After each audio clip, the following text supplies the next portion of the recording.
Tetairoa McMillan and Rome Odunze stock is looking up while Malik Nabers and George Pickens are trending down. We discuss why in today's episode of Locked On Fantasy Football.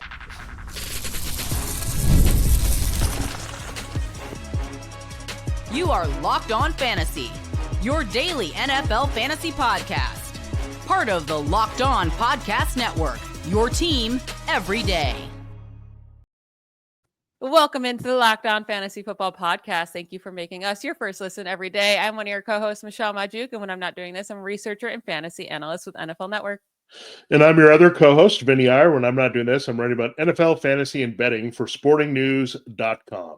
Today's episode is brought to you by FanDuel. Right now, new customers can get $200 in bonus bets when your first $5 bet wins. Head over to FanDuel.com or download the app today to get started. We are going to do a fun little exercise is talking about wide receivers whose stock is up and whose stock is down at this moment after, the first month or so, or, first few weeks of free agency, heading into the draft, heading into the summer. So we're going to give you 3 wide receivers whose stock is looking up and 3 whose stock is looking down.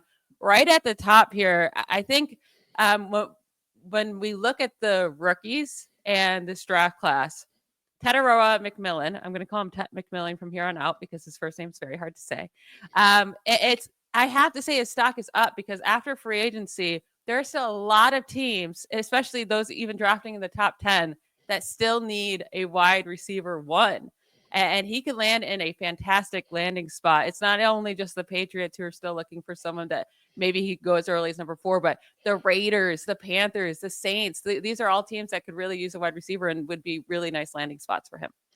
Yeah, really, he can't go wrong with a lot of these places. I mean, if he slips a little bit, the Chargers will be in play. I don't think the Cowboys are totally out of it here. If he's available at 12, the Chargers are picking a little bit later. The Broncos would be in play if they want to make a move up from 20 to go get him. There's just so many possibilities here for McMillan, and he could be one of those players who slides a little bit where a team might come up to get him because there's a drop off at wide receiver a little bit after him, or whether you think it's Luther Burden or Emeka Egbuka or even Jack Beck being the next receiver. There is a drop off between McMillan and the next group of receivers. So when you think about that, he's a guy that could be in demand for a variety of teams. And if a team trades up for him, that means they're going to be aggressive to put him up there as a number 1 receiver. And you look at the Raiders, they're the earliest entry point at 6. Then you get to the Panthers, who I think are a pretty strong landing spot for him because, again, the Raiders could go in different direction. They love Ashton Genty. So that could put the Panthers in position to maybe think about wide receiver over defense early in the draft. And then you look at the Saints, definitely tied to some receiving help later. And then the Patriots, I don't know if it's going to happen right there, but maybe they trade down, trade up for them second round. Something happens where they go after McMillan if they don't go for an offensive tackle there. So there are myriad possibilities for McMillan, but the player himself, he's a big, strong dude, 6'4". He can get open downfield, but also finish the red zone. A little bit of a comparison to Mike Evans, loose comparison there with the size and speed and red zone ability. He can run all the routes. So when you look at that, I think he's a fit anywhere for fantasy production. Now, look, I don't know if this class is going to be as productive as Nabers and Brian Thomas or have the upside later when you add in Marvin Harrison Jr. But when I look at it, I think this particular player, McMillan, it could really take off and be a definitely solid wide receiver 2 asset in fantasy, depending on where he lands as a wide receiver 1 in reality. Yeah, it's all going to come down to landing spot because you brought up, the Cowboys, the Broncos, those type of teams, then he'd probably be the wide receiver 2, right? We want him to go to a landing spot where he's pretty much the clear-cut wide receiver 1. I think the Panthers would just be the perfect spot for him. You brought up the Mike Evans comparison. I kind of am with like the T. Higgins, but a little bit, bigger because T. Higgins is skinnier. But he's a great contested catch guy. He's actually really good after the catch as well with forcing missed tackles, so he can do both. The one thing he doesn't have, I guess, is speed necessarily, but he still ran in the 4.5s. I think that's fine. Like separation won't be his huge thing. So you want him to be working with a quarterback that's willing to throw it into tight windows or in a scheme that's willing to, work and get him open and give him space, right? And I think Dave Canales' offense would know how to do that. He already worked with Mike Evans. We've seen that before. So I would really like him to land with the Panthers. Yeah, that's where I have him actually as I'm going through another mock draft here. The Panthers are a sneaky spot for him. Everyone thinks, oh, the Panthers are going to load up on defense, but the thing about this draft is there's a lot of good defensive depth, and they can attack it in different areas. But if you need a wide receiver that can maybe put your offense over the top, and look, Xavier Legette and some of these guys and whatever, Adam Thielen, they're okay, but they're not anything close to number one here for Bryce Young. So again, the comparisons, Canales, Evans, all that makes a lot of sense. To go with McMillan, and I think he would definitely be very appealing in that offense. Now, one guy that was the rookie sensation last year, Malik Nabers, he's right now stuck with a combination of Jameis Winston and Russell Wilson as his quarterback. The Giants are still not out of it for a Cam Ward or Shedeur Sanders or a top drafted QB here on April 24th. But when we look at it, it's so weird. Like, I think what you need is a quarterback who's just going to feed him the ball. And I think with Tommy DeVito and Daniel Jones and the few flashes of Drew Lock, they were just limited quarterbacks. In a way, limited quarterbacks just throw to the same dude over and over again, right? And that's great for their fantasy value. Now, Russell Wilson is more of a mercurial, picky quarterback, and that's a concern. Jameis Winston can latch on to one guy. And what if that guy is Darius Slayton? Okay, let's not go nuts. But that's a concern, right? These veteran quarterbacks who still think they can spread the ball around, I think there's a definite concern. And there's another concern is the Giants are probably going to draft a significant receiver at some point. Yeah, I mean, there's a lot of concerns here. I mean, just a month ago, super high on Malik Nabers. I had hoped that, the Giants would trade up for Cam Ward or bring in a better quarterback. And Russell Wilson might be a better quarterback to what they had last year for them as a team. But I don't think it's better for Malik Nabers in fantasy. I mean, 170 targets last year. He was just peppered and peppered and peppered. Russell Wilson's really not that guy to get one player that much. Now, if it's Jameis Winston, I would say go up, right? Because he would probably target Nabers 20 times and not care if he threw 500 interceptions while he did it.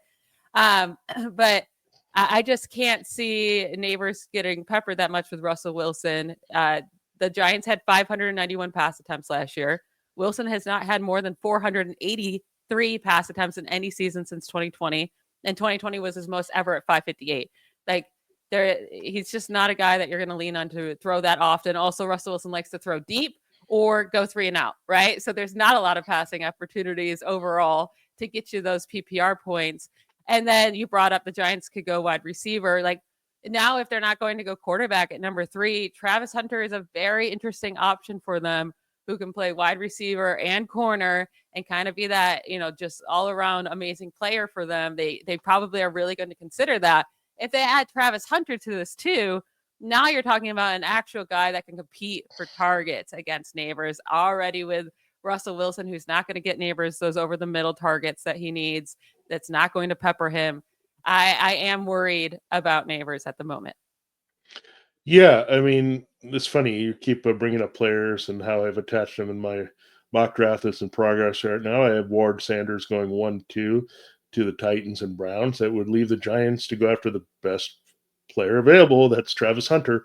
And that will be an interesting pick because they have a need at corner. They have a need at wide receiver. So that could work out where you get some snaps for Hunter on the other side of the ball, as well as being a shutdown corner. I could definitely see that develop here for the Giants. So again, yeah, he just had such an exceptional rookie year. Like, it started out like gangbusters with Daniel Jones, and we went through all the quarterback changes, really 2. But when you look at just the revolving door there, like, he was the one constant.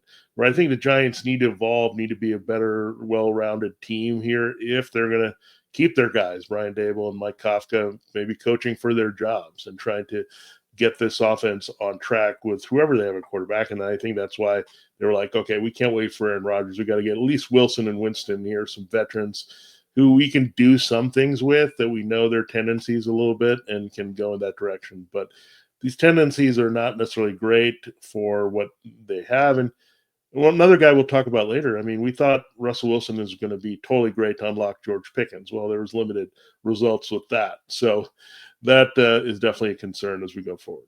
Yeah, and George Pickens is going to be on our down stock watch, and we're going to get to him and another second-year player whose stock is looking up, the opposite of Malik Nabers right now, right after we take a quick break.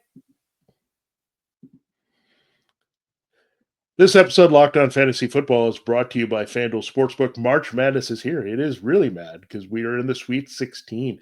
Some really exciting games last night, including Texas Tech's improbable comeback to beat Arkansas. And then you had the offenses of Duke and Alabama go nuts. Well, Duke and Alabama are playing next. And FanDuel is giving you the chance to get in on the action for the Sweet 16. There's still some games tonight and the Elite 8. Right now, new customers can get $200 in bonus bets when you hit on your first $5 bet with the winner. That's 200 extra bucks to use on everything from buzzer beaters to Cinderella stories and even who's cutting down the nets. Will it be Duke? Will it be Alabama? Will it be Florida, who was great last night as well? Or will it be one of the teams playing tonight, Houston, Tennessee? Some really strong contenders, as well as Auburn, the number 1 overall seed. So check it out. I love the Duke-Alabama game. I'm taking Alabama in an upset. They're scoring a lot of points. Mark Sears is on fire, so that's something to look at. You can look at your own spreads, totals, and game props there, and stay in the action with the games happening every day this week. And there's always something exciting to bet on. The FanDuel app is simple to use, and when you win, you get paid instantly. There's no waiting around. So visit FanDuel.com and get on the college hoops action today. All tournament long before it's too late. You still have the Sweet 16, the Elite 8, and Final Four. All right, Michelle, it is time to continue the show, and let's go back to a positive note here. And we're going with Rome Odunze as our next riser here. We didn't bring him up when we're bringing up the second-year players that we were worrying about their stock. Well, I don't think there's as much worry that we have here with him as we do with Ricky Pearsall, because, again, right now he's clearly the Bears' number 2 receiver. They haven't signed anyone, not Keenan Allen, not Amari Cooper. He's still clearly the number 2 and ascending player. Yeah, and he got 101 targets last year, right? Like, it's not like he wasn't utilized whatsoever.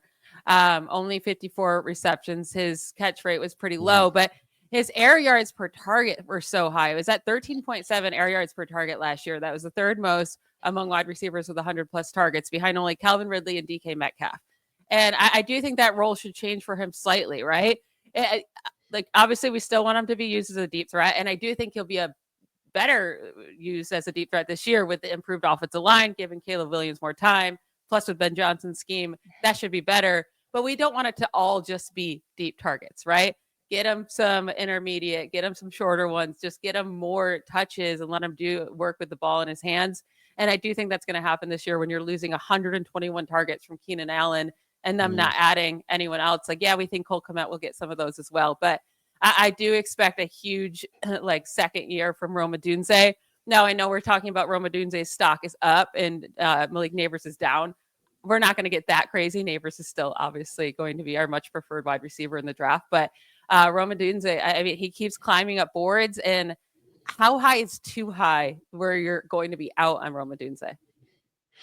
Yeah, I don't know if I want to take him, let's say, inside the top 20, but like 25 to 35, somewhere there. I think that's where I'm going to target him in the sweet spot because, again, you cannot forget about DJ Moore being in this offense. I mean, he's still there. And look, Caleb Williams' chemistry might shift from Keenan Allen. They had an LA connection there to Odunze, with whom he has a draft rookie first-round connection. But DJ Moore is no slouch either. I mean, he's been a top receiver in this league for a long time and not really slowed down all that much. So, again, he's the wide receiver 2 on his team, where we know that Nabers, no matter what they do, he's going to still be the wide receiver 1. So just be a little bit careful. Are they going to use him more as a big play guy? Is Cole Kmet going to be more of the short to intermediate target here that plays off more? Maybe Moore is one of those guys as well. So I think that's what we're going to look for. Will they get the protection they're expecting to? They just upgraded the middle of their offensive line. They're going to probably upgrade one of the tackles as well. So they expect to get a little bit more deep balls. The key for Odunze is going to be, can he be versatile enough where he's running the possession routes outside, working into a lot of the slot work that Keenan Allen got? If that's the case, then he's headed to a very nice season. But right now, I think he's a borderline wide receiver 2-3 for me. Now, we talked about Jordan Addison on yesterday's show, right? The clear number 2 wide receiver on the Vikings, and it looks like Odunze is the clear number 2 wide receiver on the Bears. If you're on the board, they're both there for you to take in the 4th round, let's say. Are you going with Jordan Addison or Rome Odunze? I think I might, for the upside, go with Odunze only because I think just having the familiarity with the quarterback for a second year and then Ben Johnson coming in. I like, of course, Kevin O'Connell, what he's doing, but we talked a lot about that where JJ McCarthy might be looking at TJ Hawkinson more. And it could be a similar situation here. We have to see. It's basically how do you cut in and be that key target over that tight end as much. And that's going to be the key thing with Odunze and Addison as number 2 receivers when you have also a very good tight end that can cut into it. But yeah, I think Odunze has a little bit more upside than Addison this particular season. I absolutely agree. I'd definitely be going Odunze. And I think that would be my limit, right? When we did, Kate and I, when we did the mock draft early last week, when we did an episode, Odunze went in like the 5th round, I believe. Like he's starting to get up there, and I won't be surprised if it keeps climbing up the board. But late 4th round is probably going to be my limit on him. We'll see. Now, a guy whose stock is down, who we talked about, George Pickens. He's so hard, right? You watch him and you see the talent, and he has those big games, and he's just stuck on a team and a bad offense with no quarterback. And then they add DK Metcalf. And I think that's absolutely huge because last year it was George Pickens and no one else. And he still only saw 103 targets. Now, he did miss 3 games, so it probably would have been closer to about 120. But still, that's not at all what he should have got. He should have got way more, especially when Calvin Austin, it was the 2nd highest wide receiver target on the team at only 58. We don't know who the quarterback's going to be, the starter. Mason Rudolph. Do they go with a Jackson Dart in the draft? Is it Aaron Rodgers? Aaron Rodgers obviously will help the situation for Pickens, but he was a wide receiver 43 in points per game last year with Russell Wilson and Justin Fields and being the only guy on this team. And now in consensus rankings, he's sitting at wide receiver 32. I think that's going to end up coming down. I don't feel great about Pickens this upcoming year. Yeah, it's pretty much a make or break year for him in the NFL. I think he has to start showing that potential. I mean, he's teased the Steelers with so much of it. Even remember the whole Pickett to Pickens thing? We thought that was going to be a thing, and then that was not a thing. And now you look at this situation. DK Metcalf has to come in, and they're very similar receivers, right? They're big play threats, strong, big targets. So is there going to be a fight for how many balls these guys see in those downfield targets? Because it's not like Pickens has established himself as like this reliable route runner that's going to come through with high catch percentage on your targets. So I think you have to have some aggressive nature from this offense, and we haven't totally seen it. I think Jackson Dart is an aggressive player, and I think that's maybe why he's into the picture a little bit more than Quinn Ewers at this moment. The Dart Pro Day is actually as we speak while we're doing the show. So the Steelers will be there in full force. I think they need an aggressive downfield thrower to make the most out of these guys. And then Arthur Smith, again, are they going to be able to do that and sustain a couple receivers in the Arthur Smith offense? So there are definitely a lot of concerns. But I think Pickens is yet another mercurial Steelers wide receiver. This time, maybe not being able to squeeze a few years out of him the way that they were able with Antonio Brown and Mike Tomlin. Yeah, it's not looking great for his potential. That's all, like his upside with the targets, with the big plays, with the touchdowns. It just not, everything's not looking too shiny for him right at this moment. We have 2 more players to get to, one whose stock is looking up, one whose stock is looking down. We will get to that to end today's show right after a quick break.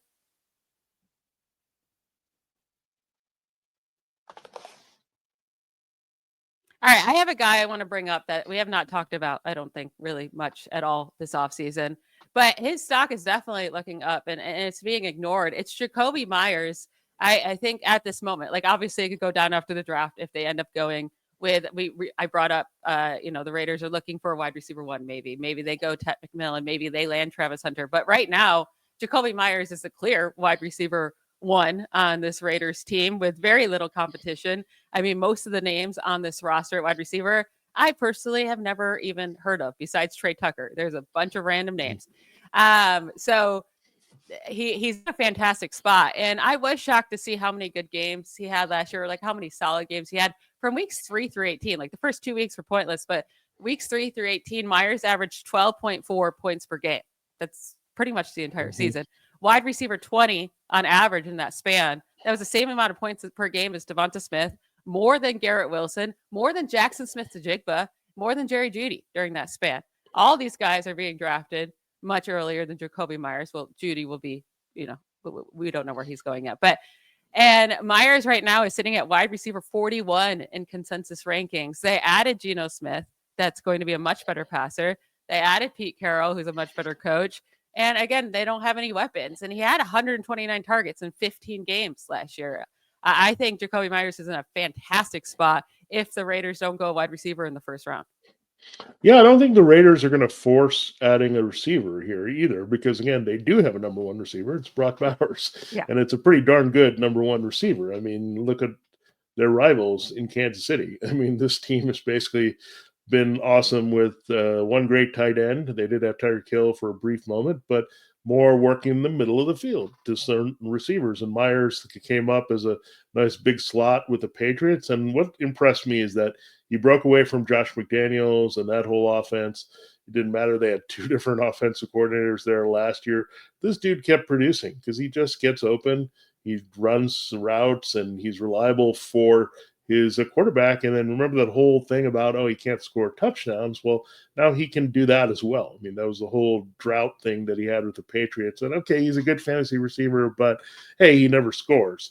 But now you're seeing that kind of shift where he can. I'm not saying he's going to put up 10 scores all of a sudden, but again, this is a quarterback that I think likes to trust the middle of the field guy a lot. And that's why they got Geno Smith to the middle field. So they might be fine with a run-heavy offense. Say they get Ashton Genty at number 6. Then they got a power back, and they're starting to recreate some of those early-day Seahawks things where the receivers weren't all that deep, but they had a few players, tight ends, and receivers in the middle of the field. And I think Geno Smith, also the familiarity with the Chip Kelly scheme and Pete Carroll's mindset and mentality, I think it all lines up really well for Myers playing off Bowers. Yeah, I really do too. And Ashton Genty is getting really connected to the Raiders right now. It's like almost all mock drafts have them taking him. And it's because, we know Pete Carroll loves his running backs. And that would be such a good fit too, right? Because Ashton Genty will help this offense be better, help them move the ball more. That means more opportunities for Myers to catch touchdowns, to get more targets. Like, I think he's being highly overlooked right now, unless they go wide receiver with that number 6 overall pick or super early in that draft. I think Jacoby Myers is going to be one of the best steals of the draft. And I do think his stock will end up going up. His price will end up going up a little bit. But I'm definitely eyeing him later in drafts. And I think he's going to be a fantastic value. Now, our last stock down, it has to be Garrett Wilson.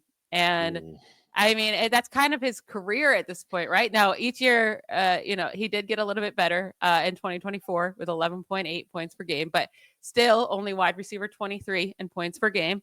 And that was with 154 targets, 101 receptions, a career high 7 touchdowns.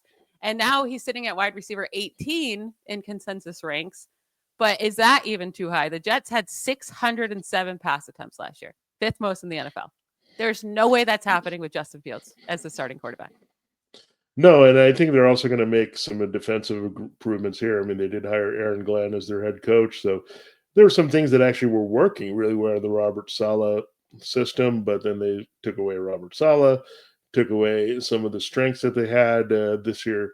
They lost a few pieces from that defense, but I think they'll slowly rebuild it. And I think this is another coach that wants to improve how they run the ball and take pressure off the passing game. And Justin Fields can get involved with that with Breece Hall and Braylon Allen, and just to run that type of offense. I mean, there's no reason to run a pass-happy offense with Justin Fields. I mean, his strength is running the ball. He's unique at doing it. He's rather durable at doing it. We've seen him put up some big numbers doing that. So, again, you just can't expect him to put the ball up in the air. Now, it might change if they draft somebody, but I'm thinking now they might draft a Jalen Milroe type, right, to kind of fit with what they have with Fields and have them compete, and Fields kind of be a bridge to what they want with Milroe or someone of that nature. So if that's the case, then we know it's going to be a run-first offense and a run quarterback offense pretty much here versus passing too much downfield. look, and the Jets could also add some help here. I'm interested to see if they go tight end at some point here to add a target that could deflect a little bit off Garrett Wilson. And Garrett Wilson also was without Devontae Adams for a good chunk of the year, didn't really step up then. Then Adams came, and he still didn't really use that to his advantage with the quarterback situation. So, again, Wilson is a great talent. Unfortunately, I think he got stuck in a bad situation. Quarterback revolving door, offensive schemes constantly changing. It just was not great. I feel like he's a little bit like Terry McLaurin. You finally have to hit. Okay, he's a good receiver, but then you got to hit on the quarterback offensive scheme. Then boom, he'll go off. But I don't see it necessarily with Fields, even though I like the Lions type of scheme that the Jets have adopted here. Yeah, and I think the bringing up the weapons is a good point, right? Because yeah, he's going to get his 150 targets again, even with less throwing with Justin Fields. But I mean, Fields still, if he's the starter all year long, has to have at least 400 pass attempts, right? So Garrett Wilson is going to be the main target. But also the issue is with such little weapons next to him, depending on who they add. But right now it's literally Alan Lazard and Josh Reynolds and Malachi Corley. Maybe he can step up his second year. They don't even have Tyler Conklin anymore, who is really like their second target outside of Garrett Wilson when Devontae Adams wasn't there. It's going to be a lot of double teams. I mean, defenses are just going to be able to focus in on Garrett Wilson, and Justin Fields isn't really the type of guy that's going to be able to just like get him the ball no matter what, right? So I'm staying away from Garrett Wilson this year. I think he should keep dropping in ranks. Now, if they go Shedeur Sanders in the first round and he wins the battle, Sanders can be accurate and he can be a good passer, and he's not going to take off and run nearly as much as Fields at all. So I might move him back up a little bit. Yeah, there's some variables that are still in play here for the Jets, but yeah, it will be interesting to see again another team that you're not quite sure what they're going to do at quarterback, even though they have the starter, much like the Giants across town. So that'll be definitely something to watch. I think the quarterback drama in the draft is just getting started. It's going to be really weird and exciting, and especially regarding Sanders and Dart and Ewers and Milroe and some of these other quarterbacks. I think Cam Ward to the Titans, we've talked about that. That seems eventual here. But Sanders is just a wild card that can throw off the value of so many players up or down, where he goes, where he doesn't go. It's going to have an impact. So I'm looking forward to the draft quite a bit here to see what else we can figure out here, because there's still a lot of unanswered questions that we're looking for in fantasy, despite us seeming to know as much as we can at this moment. Yeah, we started putting the puzzle pieces together with free agency, but still a big chunk left to go with the draft to truly figure out where, all of these players are sitting in our rankings and what their outlook looks like for next year. But that is it for today's episode. I want to thank you all for making Locked On Fantasy Football your first listen today. But for your second listen, check out the Locked On NFL Draft with Damian Parson and Keith Sanchez. Now that the season is over, get the latest draft rankings, rumors, and news every day. Find Locked On NFL Draft on YouTube or wherever you listen to podcasts. I hope you all have a great weekend. We will talk to you on Monday. Bye, y'all.